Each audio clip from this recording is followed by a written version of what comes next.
నమస్తే, welcome to Sakshi education. తెలంగాణలో కాంగ్రెస్ ప్రభుత్వం అధికారంలోకి వచ్చిన తర్వాత ప్రతి గ్రామ పంచాయతీకి ఒక జీపీఓ ఆఫీసర్ ఉండాలని చెప్పేసి 10,956 ఉద్యోగాలకు సంబంధించినటువంటి ఆ ప్రక్రియ అయితే మొదలుపెట్టింది. దీంట్లో భాగంగా గతంలో పనిచేసినటువంటి వాళ్ళు ఎవరైతే ఉన్నారో వారికి తిరిగి అవకాశం ఇవ్వడం, దీంతో చాలామంది నిరుద్యోగులు ఎవరైతే ఉన్నారో ఉద్యోగ నోటిఫికేషన్ కోసం ఎదురు చూసినటువంటి వాళ్ళు వారి యొక్క ఆవేదన ఏంటి అనేది మనం తెలుసుకునే ప్రయత్నం చేద్దాం. మనతో పాటు ఉన్నారు రవి గారు. నమస్తే బ్రదర్. జీపీఓ రిలీజ్ అయిన తర్వాత మనకి గతంలో పనిచేసినటువంటి వాళ్ళకు తిరిగి మళ్ళీ అవకాశం ఇవ్వడం, ఒకసారి ఇచ్చారు, మళ్ళీ మరో 1,500 మందికి అవకాశం ఇస్తామని చెప్పి మళ్ళీ ప్రకటించడం జరిగింది. ఈ నేపథ్యంలో నిరుద్యోగులు అసలు జీపీఓ గురించి ఏమంటున్నారు? అయితే ఇక్కడ ఓవరాల్గా చెప్పాలంటే 10,954 పోస్టులకు జీపీఓ పోస్టులు ఇస్తామని చెప్పేసి కాంగ్రెస్ గవర్నమెంట్ నిర్ణయం తీసుకుంది. ఇది చాలా మంచి నిర్ణయం. ఎందుకంటే గతంలో ఉన్న వీఆర్ఏ వ్యవస్థ గత ప్రభుత్వం ఏం చేసిందంటే మొత్తం కూడా అన్యాయం, అక్రమాలు జరుగుతున్నాయి, భూములలో చాలా ఇబ్బందులు జరుగుతున్నాయని చెప్పేసి ఆ వ్యవస్థని రద్దు చేయడం జరిగింది. ఈ గవర్నమెంట్ దీన్ని మేము పునరుద్ధరిస్తామని చెప్పేసి పునరుద్ధరించింది. మంచి నిర్ణయం. కానీ విషయం ఏంటంటే గతంలో వీళ్ళు భూ అక్రమాలకు పాల్పడరనే వాళ్ళని తీసేసారు. మళ్ళీ కూడా ఈ ప్రభుత్వం వీళ్ళని అనుకోవడమే పెద్ద తప్పు అసలు ఫస్ట్ ఆఫ్ ఆల్. ఎందుకంటే వాళ్ళు ఎన్నో భూమి సమస్యలకు కొంతమంది వీఆర్ఓలు, అందరు కాదు, కొంతమంది చాలా అక్రమంగా ఆస్తులు కూడా పెట్టుకున్నారు, పేదల భూములు దోచుకున్నారు, ఇలాంటి ఎన్నో ఇబ్బందులు ఉన్నాయని చెప్పేసి ఆ వ్యవస్థను రద్దు చేసిన తర్వాత మళ్ళీ ఈ వ్యక్తులనే తీసుకొని కొత్తగా నింపడం అనేది చాలా దారుణమైన విషయం. ఎందుకంటే ఇలాంటి నిర్ణయం తీసుకోవాలంటే మరి ఏ ఉద్దేశం తీసుకుందో ఈ గవర్నమెంట్ నాకు కూడా అర్థం కావట్లేదు. కానీ ఇదే 10,954 పోస్టులని స్వచ్ఛంగా ఈ అశోక్ నగర్లు కానీ మన తెలంగాణ రాష్ట్రంలో ఉన్న నిరుద్యోగులతో నింపుంటే దీనికి ఒక అర్థం ఉండేది. ఎందుకంటే ఇది అంత అక్రమాలతో కూడుకున్న వ్యవస్థ ఇది. ఇంకోటి దట్టు సరే పోతే పోని మొత్తం 10,954 పోస్టులలో 5,000 మంది పాత వీఆర్ఏలు క్వాలిఫికేషన్లు ఉన్నాయి, వీళ్ళకి అన్నీ ఉన్నాయని చెప్పేసి వీళ్ళని తీసుకుంటామని చెప్పేసి ప్రకటించి వీళ్ళకు ఎగ్జామ్ అని పెట్టిర్రు. బాగానే ఉంది. ఇక్కడ 3,000 మంది క్వాలిఫై అయ్యారు, 3,500 మంది క్వాలిఫై అయ్యారు. మళ్ళీ సెకండ్ సారి రిమైనింగ్ ఉన్న 1,500 మంది 2,000 మందిని కూడా తీసుకుంటామని ప్రభుత్వం అనేది చాలా దారుణమైన విషయం. ఎందుకంటే ఫర్ ఎగ్జాంపుల్ ఏదైనా మన కానిస్టేబుల్ కానీ, డిఎస్సి కానీ, గుర్ల టీచర్లు కానీ చాలా పోస్టులు మిగిలిపోయి ఉన్నాయి. ఆ పోస్టులలో వెనక స్థాయి ఉన్న వ్యక్తులను ఎందుకు తీసుకోలేదు? మరి నిజంగా ఇప్పుడు ఇక్కడ 1,500 మంది మిగిలిపోయారని చెప్పేసి ఇలా తీసుకుంటూ అంటారు కదా. అదే గురుకుల పోస్టులు చాలా మిగిలినాయి, గ్రూప్ 4 పోస్టులు కూడా మిగిలినాయి. ఆ కింది స్థాయి మార్కుల వాళ్ళకి ఎందుకు ఇస్తలేరు? అక్కడైతే ఒక న్యాయం, ఇక్కడైతే ఇంకో న్యాయమా? ఇంత దారుణంగా ప్రభుత్వం చేయడం మాత్రం నిరుద్యోగుల పొట్ట కొట్టడమే ఇది. నిరుద్యోగులు ఎందుకంటే గత ప్రభుత్వం ఏమో నిరుద్యోగుల్ని ఏం చేసిందంటే ఒక జనరేషన్ పనికి రాకుండా గత ప్రభుత్వం చేసింది. ఈ ప్రభుత్వం ఏమో మేము 2 లక్షలు ఇస్తామని ఆశ చూపి ఇప్పటి వరకు కూడా వేసిన పాపాన మా అంటే ఒక 5,000 6,000 డిఎస్సి పోస్టులు, ఒక 63 గ్రూప్ 1 పోస్టులు వేసింది.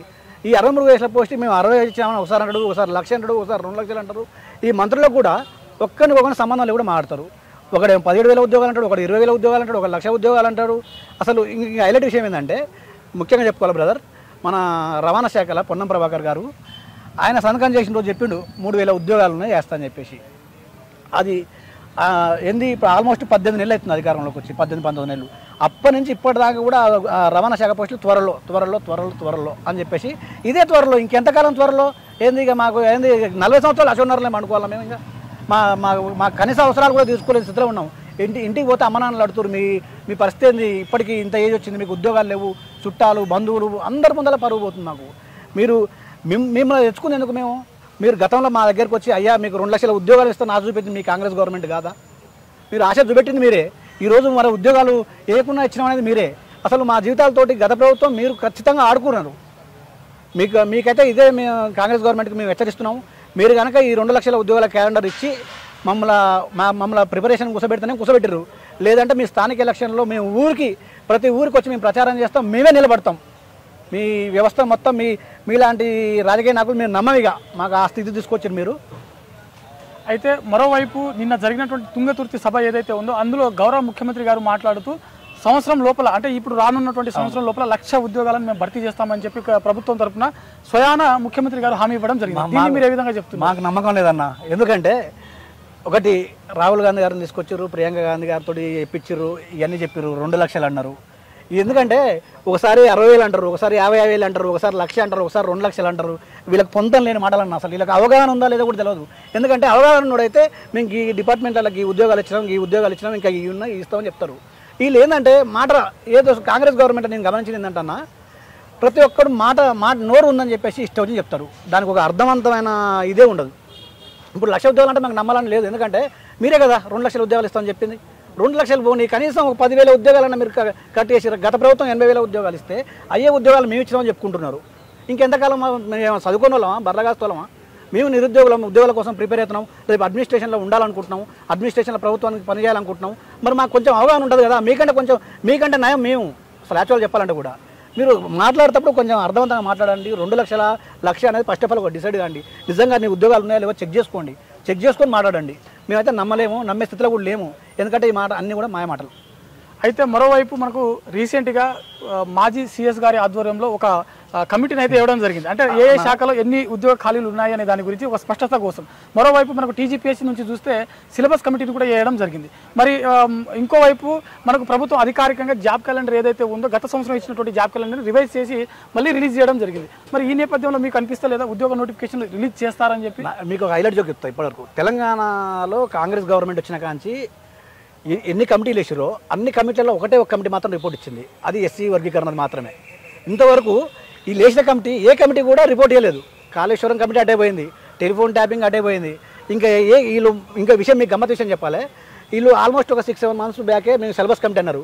ఇంతవరకు ఆ సిలబస్ కమిటీ ఒకసారి కూర్చుంది లేదు. అసలు ఆ సిలబస్ కమిటీ ఉందో లేదో కూడా తెలియదు ఇప్పుడు మాకు. ఇంతవరకు ఆల్మోస్ట్ 5-6 నెలల్లో మీరు ఏం చర్చలు జరిపారో కూడా తెలియదు, ఎంతమంది నిరుద్యోగులతో మాట్లాడేది తెలియదు. అసలు ఆ కమిటీలు అనేవి మేము నమ్మం తెలుసా, కాంగ్రెస్ ప్రభుత్వం నమ్మాలంటే కూడా మాకు ఇది అనిపిస్తుంది. ఎట్లా నమ్ముతాం చెప్పండి మీరే? ఇప్పుడు ఈ శాంతికుమార్ కమిటీ వేసినా కానీ జస్ట్ పేపర్కే పరిమితం. ఇది నేను చెప్తున్నా అన్న, ఇప్పటివరకు వేసిన కమిటీలలో ఓన్లీ ఒక ఎస్సీ వర్గీకరణ కమిటీ రిపోర్ట్ ఇచ్చింది. ఈ కమిటీలు ఇవ్వవు, ఇది కాదు, ఇది కాని ముచ్చట. ఇది ఎందుకంటే అయ్యే ముచ్చట అయితే దానికి ఇంతవరకు ఒక సిలబస్ కమిటీ ఇంతవరకు కూర్చున్న ముచ్చట పోలేదు. అశోనార్ రాలేదు, పోనీ సెంట్రల్ లైబ్రరీ రాలేదు, కనీసం ఓయూ రాలేదు, కనీసం కేయూ పోలేదు. నమ్మలేని స్థితి. సో మరోవైపు ఇప్పుడు ప్రభుత్వం తన హడావుడిలో అంటే ఆల్రెడీ అన్ని వైపులా ఉద్యోగ నోటిఫికేషన్ ఇవ్వడానికి ప్లాన్స్ అయితే కనిపిస్తూ ఉంది, మనకు అన్ని అధికారికంగా మనకు కనిపిస్తూ ఉంది.